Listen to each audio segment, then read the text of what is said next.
So ganito guys. So ang printer ko ngayon ay nag-head cleaning na ako, tapos ginawa ko na lahat. Pero itong colored is ayaw talagang lumabas. Yung black and white okay naman. So itong colored gagawin natin manual procedure tayo para tanggalin yung bara dun sa printing head. Saka hirap din kumuha ng papel. So ayusin din natin yan pag ganito. Hirap siyang kumuha ng papel. Yan. Hindi niya makuha yung papel. May solusyon din dyan. Pa.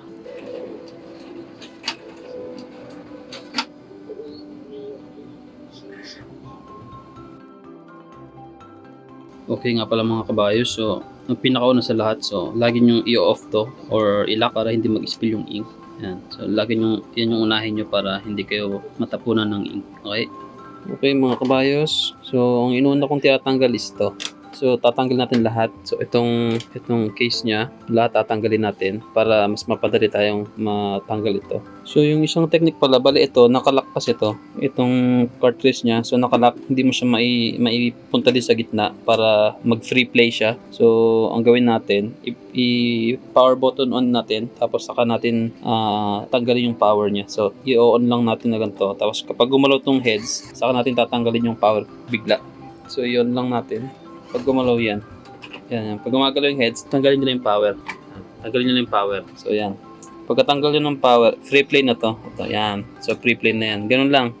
Para ito mag-free play. So ganun yung isang technique doon. So ang una kong tinatanggal dito is, ito yung una kong tinatanggal. Itong pindutan niya dito. So ganito lang yan. Tanggalin mo na to. Ito, tanggalin mo na to. Yan. So kung meron ko yung mga flat screw, pwede nyo gamitin yung mga flat screw na ganito para hindi siya gaanong magasgasan, para masundot nyo siya ng mas maigi.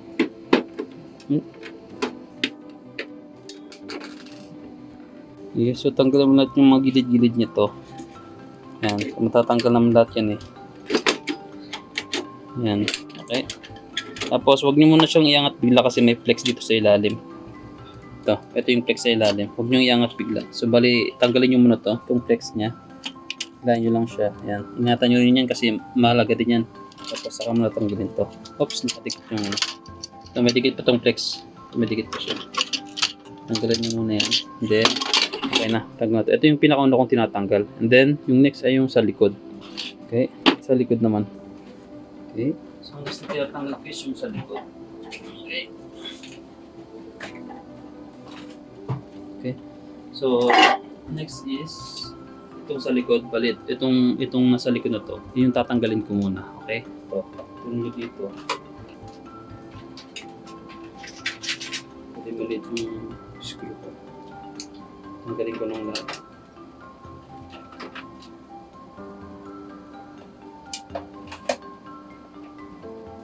Okay, so bali ito. Pinakalikod muna. Tatanggalin muna. Tapos pagkatanggal mo yung sa likod, ito na sa harap. Okay, so pagkatanggal yung nasa likod, dito naman sa harap. So ito muna, itong nasa harapan, hilain nyo lang to. Ito, hilain nyo lang. Yan, hilain nyo lang siya. Kahit din yung percent, matatanggal lang naman yung ganito. Bali ito nasa taas muna, and then saka mo itataas na ganito. Yan, so yun. Meron kasi siyang lock dito. Ito yung pinaka-lock niya, tsaka yung sa ilalim. So kailangan mo itong taas mo na tanggalin mo ito. Hilain mo ganun, tapos saka mo iangat pa ganun. Ganun din sa kabila. Ito, ganito rin dito. Ito banda. So hilain nyo to, then angat. Yan. Okay. So dalawa niya. Tapos itong side na. After ng harap tsaka likod, itong side na. So gagamit tayo ng flat screw ulit. Tapos itong side na to. Sundutin lang natin to. Itong side. Sundot nyo lang yan. May tatlong ano yan. Tatlong lock yan. Masusundot nyo yan. Kasi itong sa taas. Bali, sundutin nyo din to. Okay lang yan kahit masira to yung mga lock. Okay lang. Kasi doon din mapupunta yan. Pero wala namang mangyayari dyan sa ano. Hindi maapektuhan yung printing nyo kahit masira yan. Okay nga pala. Disclaimer nga pala mga kabayos kasi based sa experience ko, ito yung pinakamadaling paraan na alam ko. So, okay. Sundot-sundot lang. Okay. So yun, sundot-sundot nyo lang. Yun, tatanggal mo na ilalim. Then, yun, okay na. Tanggal. Ganon din sa kabila. Dun sa kabila. Bali itong kabila kasi merong tornilyo pa to. So, yung una nalock naman na natin. And then, tanggalin natin to. Ito, may mga tornilyo naman kasi ito eh. Kaya, tatanggalin din natin yan. Okay, alalay lang natin. Okay lang. Pagtuto ko ng positive. Okay. So, meron pa rin dito. Ito. Tanggalin din natin to. Then, ganun din. Sundot-sundot din siya. Meron pa. Itong mga tornilyo pala. So, tanggalin nyo naman lahat ng tornilyo dito guys. Mas maganda. Ito, meron pa dito yung isa. Dalawa. May dalawang tornilyo pa pala. So, lahat na makita nyo tornilyo, baklasin nyo. Kasi, konektado lahat yan sa ano. Konektado lahat yan sa body. Okay. Okay. Ulit. So, tatanggalin nyo rin ito. Tatanggalin nyo rin ito. Ayan. Tapos ito.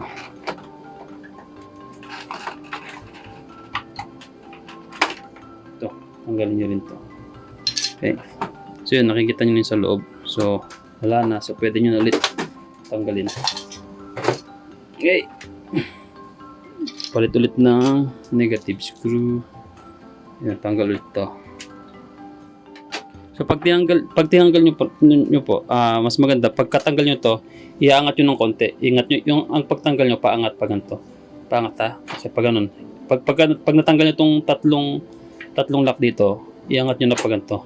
Yan, para hindi masira lahat ng mga lock dito sa taas. Yan, tataas nyo lang then okay, release nyo. Pataas ang pag-release, pataas. Okay. So, yun. So, tanggal na rin natin to. Pwede siyang lumusot dito. May paglulusot nito. Ayan. Okay. Ayan.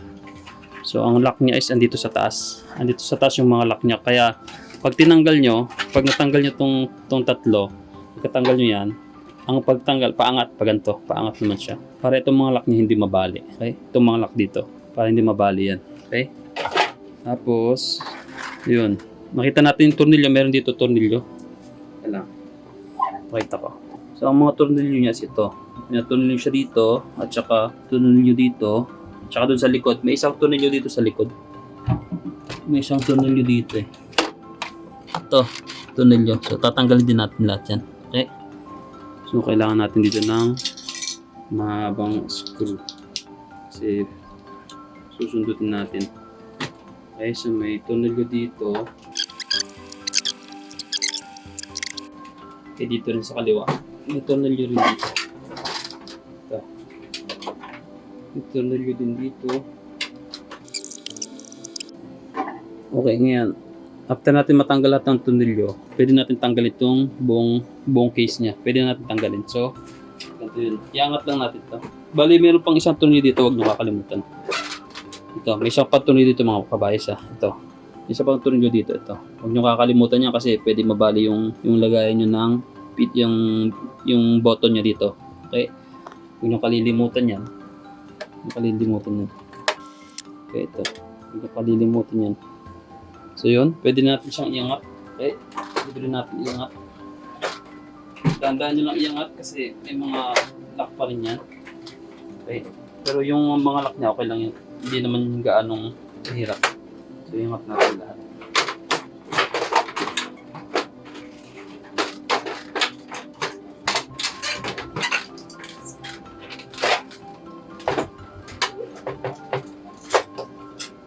May sticker pa dito. So, tanggalin natin yung pati sticker. Okay. So, yun. Okay. Ganun lang kadali. So, ito na yung buong casing niya. Ayan. Tanggalan natin lahat. Okay. So yun lang. Ganun lang siya baklasin. And then ngayon babaklasin na natin tong mas madali na natin makita yung problema dito. Okay, dito sa heads niya. Okay, so dito naman sa heads, lahat na makita nyong tornilyo, tanggalin nyo. Okay, so lahat na makita nyo, tanggalin nyo. Okay, so lahat yan, kailangan matanggal. Ito rin. So, ito yung mga lock niya, kailangan natin matanggal lahat yan eh. Tapos dito rin sa gilid, kailangan din matanggal yan. Para makita natin lahat ng lock niya. Okay. Tapos ito, ang isang technique naman dito is wag niyo ganong pipilitin kasi meron siyang dito, itong part na to. Bali pinipress lang to, pinipindot lang yan. So ito, pag pindot mo to, tapos pwede man siyang tanggal to. Ito yung pinakalock niya kasi yung iba hinihila nila kagad to eh, kaya nababali yung nababali itong lock to. So pipindot niyo lang yun, tapos ito tanggalin. Okay, ito yung madalas nababali, itong lock na to kasi pinipilit na tanggalin, hindi matanggal. Okay, so yan na yung mga flex niya. Tapos ang isang tatanggal natin, ilus muna natin itong mga to para makita natin yung isa, yung mamaya makikita natin. Hindi, balik muna natin pala. Bali, tanggalin muna natin itong mga cartridge.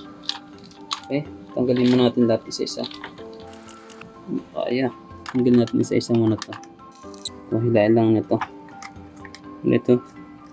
Yung plastic, tanggalin muna natin, and then ito saka natin hilain. Okay. Yan, tanggalin muna natin yan. Okay, so kailangan natin matanggal to, itong pinaka heads nya. So yung isang tatanggalin natin is yung nandito, so itong flex dito, kailangan natin matanggal muna to. So ito, hilain ko lang muna to.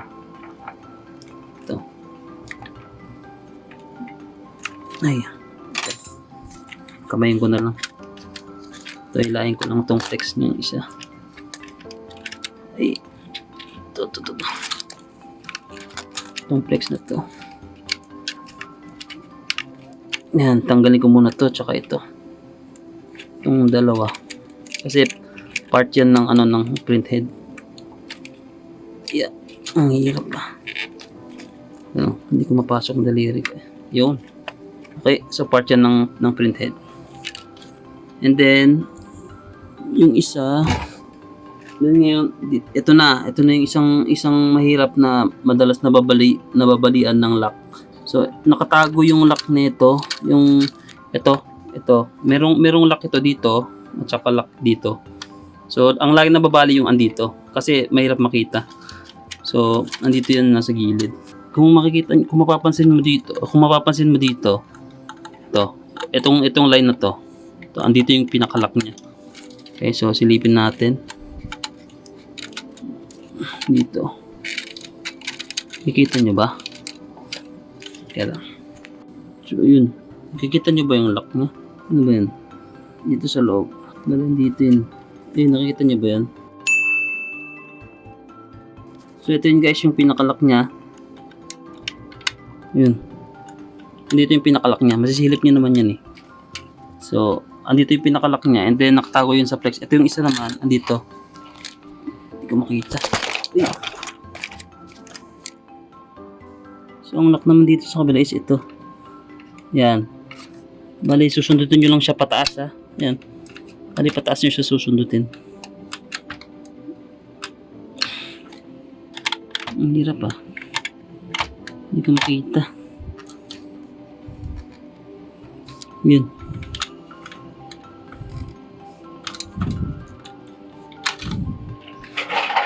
Okay. So yun, ito susunod nyo na lang to. Yan. Yan yung isa sa pinakamahirap sundutin eh. Yan, tapos ito. Ito yung pinakamahirap sundutin yan. Bali itong magkabilaan, meron siyang lock dyan. Yan. Ayun yung lock niya sa kaliwa, tas sa kanan. So ito. Yan yung mga mahirap sundutin. Okay? So wag nyo kakalimutan yun kasi pag nabali to, mahirapan kayo i-lock itong dalawa to. Pag nabali yun, mahirapan i-lock yung cartridge. Okay? Okay, so yun. Itong heads niya is merong tatlong tornilyo. Okay, so ito yung isang tornilyo dito. Tanggalin nyo rin lahat yan. Lahat na makita yung tornilyo, tanggalin nyo. Okay, tapos ito. Tapos ito. At na makita nyo ito, nyo tanggalin nyo. Okay. Tapos pwede nyo na iangat. Bali, natanggal na natin yung flex dito. So, okay na yan. Ito yung kasama ng flex kasi ito. Kasama ng heads yan. Yung flex na yan. Okay, so taas lang natin. Mahirap sa umpis ito eh. Yun. So, kung mahirap kasi tanggalin yun. So, ang gawin na lang natin is, ito hilain nyo na rin to, itong flex. Bali, okay lang naman kahit hilain nyo to kasi diretso naman yan eh. Hilain nyo na rin itong flex.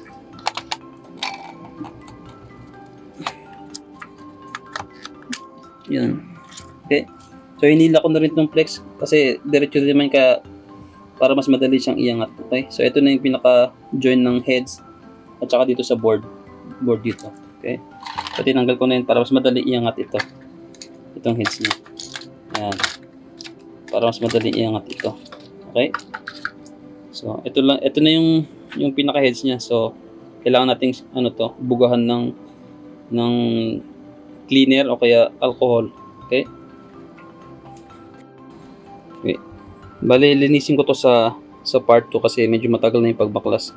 So, sa part 2, ipapakita ko kung paano linisin tong heads, PrintHead ng Epson L1300. Okay? See you sa part 2.